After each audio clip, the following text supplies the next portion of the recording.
Hi hello ನಮಸ್ಕಾರ ಸ್ನೇಹಿತರೆ. Google pay ಇರ್ತಕ್ಕಂಥ ಇಮೇಲ್ ಐ ಡಿಯನ್ನು ಯಾವ ರೀತಿ ಚೇಂಜ್ ಮಾಡೋದು ಅನ್ನೋದನ್ನು ಈ ವಿಡಿಯೋದಲ್ಲಿ ತಿಳಿಸ್ಕೊಡ್ತೇನೆ. ಯಾಕೆಂದರೆ ನಿಮ್ಮ ಮೊಬೈಲ್ ನಂಬರನ್ನು ಚೇಂಜ್ ಮಾಡೋದಕ್ಕೆ ಎಡಿಟ್ ಆಪ್ಷನ್ಸನ್ನು ಕೊಟ್ಟಿರ್ತಾರೆ. ಒಂದು ವೇಳೆ ನೀವೇನಾದರೂ ಇಮೇಲ್ ಐ ಡಿಯನ್ನು ಚೇಂಜ್ ಮಾಡಬೇಕು ಅಂತಂದರೆ ಗೂಗಲ್ ಪೇಯಲ್ಲಿ ಆ ಆಪ್ಷನ್ಸನ್ನು ಸಿಗೋದಿಲ್ಲ. ಹಾಗಾಗಿ ಅದನ್ನು ಯಾವ ರೀತಿ ಚೇಂಜ್ ಮಾಡಬಹುದು ಅನ್ನೋದನ್ನು ಈ ವಿಡಿಯೋದಲ್ಲಿ ತಿಳಿಸ್ಕೊಡ್ತಾ ಇದ್ದೇನೆ.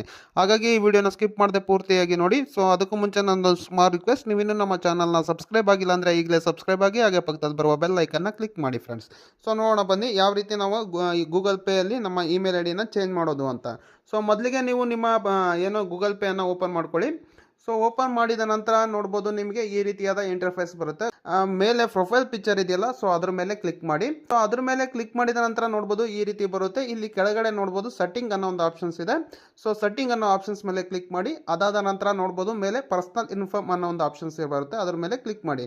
ಅದಾದ ನಂತರ ನೋಡ್ಬೋದು ಇಲ್ಲಿ ನಿಮ್ಮ ಮೊಬೈಲ್ ನಂಬರ್ಗೆ ಎಡಿಟ್ ಆಪ್ಷನ್ಸ್ ಅನ್ನ ಕೊಟ್ಟಿದ್ದಾರೆ. ಕೆಳಗಡೆ ಇಮೇಲ್ ಅಂತ ಇದೆ, ಆದರೆ ಯಾವುದೇ ರೀತಿಯಾದ ಎಡಿಟ್ ಆಪ್ಷನ್ಸ್ ಅನ್ನ ಕೊಟ್ಟಿರೋದಿಲ್ಲ. ಈಗ ಏನು ಮಾಡಬೇಕಪ್ಪ ಅಂದರೆ ಬ್ಯಾಕ್ ಬಂದು ಮತ್ತೆ ನಾವು ಇದನ್ನು ಸೈನ್ ಔಟ್ ಮಾಡಬೇಕಾಗುತ್ತೆ.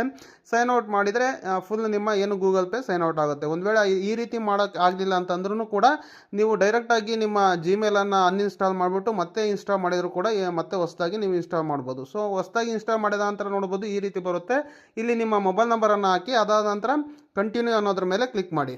ಕ್ಲಿಕ್ ಮಾಡಿದ ನಂತರ ನೋಡ್ಬೋದು ಇಲ್ಲಿ ಮೇಲೆ ನಿಮ್ಮ ಚೂಸ್ ಅಕೌಂಟ್ ಅಂತ ಇದೆ. ಇಲ್ಲಿ ನಿಮ್ಮ ಮೇಲ್ ಐ ಡಿ ಏನು ಹಳೇದಿದೆ ಅದು ಬಂದಿದೆ. ಕೆಳಗಡೆ ಇಲ್ಲಿ ನೋಡೋದು ಆರೋ ಮಾರ್ಕ್ ಇದೆ. ಇಲ್ಲಿ ಅದ್ರ ಮೇಲೆ ಕ್ಲಿಕ್ ಮಾಡಿದರೆ ನೀವು ಯಾವೆಲ್ಲ ಇಮೇಲ್ ಐ ಡಿ ನಿಮ್ಮ ಮೊಬೈಲಲ್ಲಿ ಸೇವ್ ಇರುತ್ತೋ ಅವೆಲ್ಲ ಇಮೇಲ್ ಐ ಡಿ ಶೋ ಆಗುತ್ತೆ.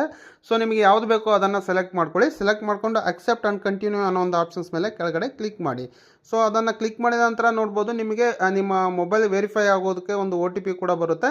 ಸೊ ಒ ಟಿ ಪಿನ ಎಂಟರ್ ಮಾಡ್ಕೊಳ್ಳಿ. ಆಟೋಮೆಟಿಕ್ಕಾಗಿ ತೊಗೊಳುತ್ತೆ ಕೆಲವೊಂದು ಟೈಮು. ತೊಗೊಳ್ಳಿಲ್ಲ ಅಂದರೆ ನೀವೇ ಖುದ್ದಾಗಿ ಎಂಟ್ರಿ ಮಾಡಬೇಕಾಗುತ್ತೆ. ಎಂಟ್ರಿ ಮಾಡಿದ ನಂತರ ಈ ರೀತಿ ನಿಮ್ಮ ಬ್ಯಾಂಕ್ ಡೀಟೇಲ್ಸ್ ಬರುತ್ತೆ, ಅದನ್ನು ಅಕ್ಸೆಪ್ಟ್ ಆಲ್ ಅಂತ ಕೊಡಿ.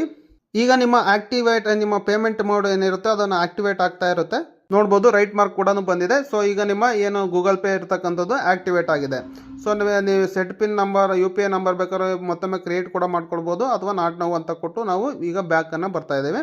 ಸೊ ಅದಾದ ನಂತರ ನೋಡ್ಬೋದು ನೆಕ್ಸ್ಟ್ ನಿಮ್ಮ ಏನು ಇಮೇಲ್ ಐ ಡಿ ಅಪ್ಡೇಟ್ ಆಗಿದೆಯೋ ಇಲ್ಲ ಅಂತ ಯಾವ ರೀತಿ ಚೆಕ್ ಮಾಡೋದು ಅಂತ ನೋಡೋದಾದರೆ, ಸೊ ಮತ್ತೆ ನಿಮ್ಮ ಬ್ಯಾಕ್ ಬಂದು ಹೋಮ್ ಪೇಜಾಗೆ ಬಂದ ನಂತರ ನೋಡ್ಬೋದು ನಿಮ್ಮ ಪ್ರೊಫೈಲ್ ಪಿಕ್ಚರನ್ನು ಓಪನ್ ಮಾಡ್ಕೊಳ್ಳಿ. ಸೊ ಈ ರೀತಿ ಬರುತ್ತೆ. ಈ ರೀತಿ ಬಂದಾಗ ನೋಡ್ಬೋದು ಮತ್ತೆ ಕೆಳಗಡೆ ನಿಮ್ಮ ಸೆಟ್ಟಿಂಗ್ ಅನ್ನೋ ಒಂದು ಆಪ್ಷನ್ಸ್ ಮೇಲೆ ಕ್ಲಿಕ್ ಮಾಡಿ. ಅದಾದ ನಂತರ ಪರ್ಸನಲ್ ಇನ್ಫಾರ್ಮ್ ಮೇಲೆ ಹೋದರೆ ನೋಡ್ಬೋದು ಇಲ್ಲಿ ಇಮೇಲ್ ಐ ಡಿ ಕೂಡ ಹಳೇದು ಬೇರೆ ಇತ್ತು, ಈಗ ಮತ್ತೆ ಚೇಂಜ್ ಕೂಡ ಆಗಿದೆ. ಈ ರೀತಿಯಾಗಿ ನಿಮ್ಮ ಇಮೇಲ್ ಐ ಡಿಯನ್ನು ಈಸಿಯಾಗಿ ನೀವು ಚೇಂಜ್ ಮಾಡ್ಕೊಳ್ಬೋದು ನಿಮ್ಮ ಗೂಗಲ್ ಪೇಯಲ್ಲಿ. ಸೊ ಈ ಮಾಹಿತಿ ನಿಮಗೆ ಇಷ್ಟವಾಗಿದೆ ಅಂದ್ಕೊಳ್ತೀನಿ. ಇಷ್ಟವಾಗಿದ್ದರೆ ದಯವಿಟ್ಟು ಒಂದು ಲೈಕನ್ನು ಮಾಡಿ, ಹಾಗೆ ನಿಮ್ಮ ಅನಿಸಿಕೆ ಅಭಿಪ್ರಾಯಗಳನ್ನು ನಮಗೆ ಕಮೆಂಟ್ ಮೂಲಕ ತಿಳಿಸಿ friends. Thank you for watching. Take care.